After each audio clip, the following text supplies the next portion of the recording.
Hello friends, good morning সবাইকে। চলে এলাম আবারও আমার রান্নাঘরে একটা নতুন রেসিপি তোমাদের সঙ্গে শেয়ার করব বলে। আজকে আমি বানাচ্ছি চিকেন পকোড়া। আর চিকেন পকোড়ার জন্য কী কী উপকরণ লাগছে চলো দেখে নিই। এখানে আমি প্রায় 500 গ্রাম চিকেন নিয়েছি, বনলেস। দেখো, চিকেনগুলোকে আমি এখানে ছোট ছোট করে কেটে নিয়ে এসেছি দোকান থেকে। এবার আমি চিকেনটাকে ভালো করে ম্যারিনেট করে রাখবো। ম্যারিনেট করার জন্য এখানে আমি 1 চামচ মতো লঙ্কার গুঁড়ো দিয়েছি, স্বাদ মতো লবণ।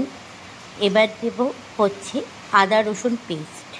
আদা রসুন পেস্টটা এটা আমি কেনা আদা রসুন পেস্টটাই দিচ্ছি, কারণ এটার ফ্লেভারটা খুব সুন্দর। তোমরাও ইউজ করে দেখতে পারো, এই আদা রসুন পেস্টটা খুব ভালো লাগে খেতে। এবার আমি এর মধ্যে দেব, এটা 1 চামচ মতো আদা রসুন পেস্ট দিয়ে দিলাম।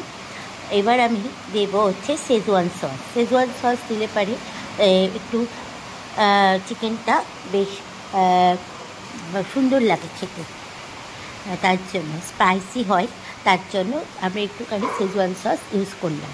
এবার আমি এখানে একটা ডিম দিব, ডিমটা ফাটিয়ে রাখো, দিয়ে দিলাম।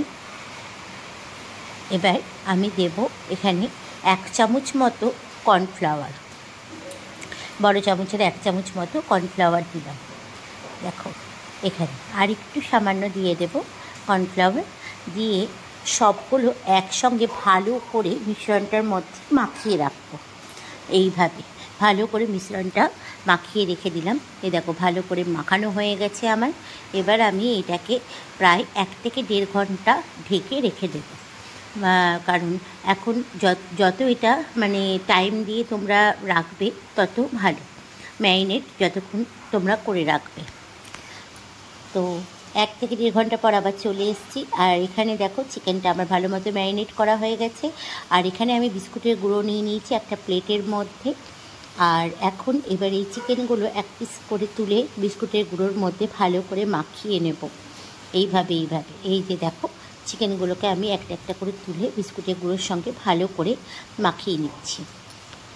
এইভাবে আমি সব চিকেনগুলো ভালো করে মাখিয়ে নেব বিস্কুটের গুঁড়োর সঙ্গে, এপিট ওপিট দুপিট ভালো করে। এই যে দেখো, আমার মাখানো হয়ে গেছে সব চিকেনগুলো। এবার আমি কড়াইয়ে তেল বসিয়ে দিয়েছি। এবার আমি এগুলোকে, তেলটা বেশ গরম হলে এগুলোকে ভাজবো, কিন্তু অতি অবশ্যই লো ফ্লেমে ভাজবে, কারণ না হলে কিন্তু মুচমুচে হবে না জিনিসটা, ওপরটা পুড়ে যাবে আর ভেতরটা মুচমুচে হবে না। এই যে দেখো, আমার লো ফ্লেমে চিকেন পকোড়া ভাজা প্রায় শেষ। তো এখন এবার আমি এটাকে ভালো মতো আরেকটুখানি এপিট ওপিট লাল করে ভেজে নিয়ে তুলে নেব।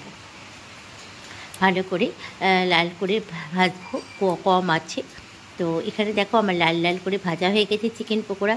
তাহলে এই রেসিপিটা তোমাদের কেমন লাগলো অতি অবশ্যই কিন্তু কমেন্টস করে জানাবে।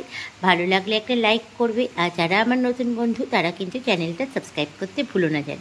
তাহলে এরকম অনেক নতুন নতুন রেসিপি তোমরা দেখতে পাবে। তাহলে আজকের মতো এখানেই রাখবো। দেখা হচ্ছে আবার একটা নতুন ভিডিওতে তোমাদের সঙ্গে। সবাই ভালো থাকবে, সুস্থ থাকবে। আজকের মতো সবাইকে টাটা।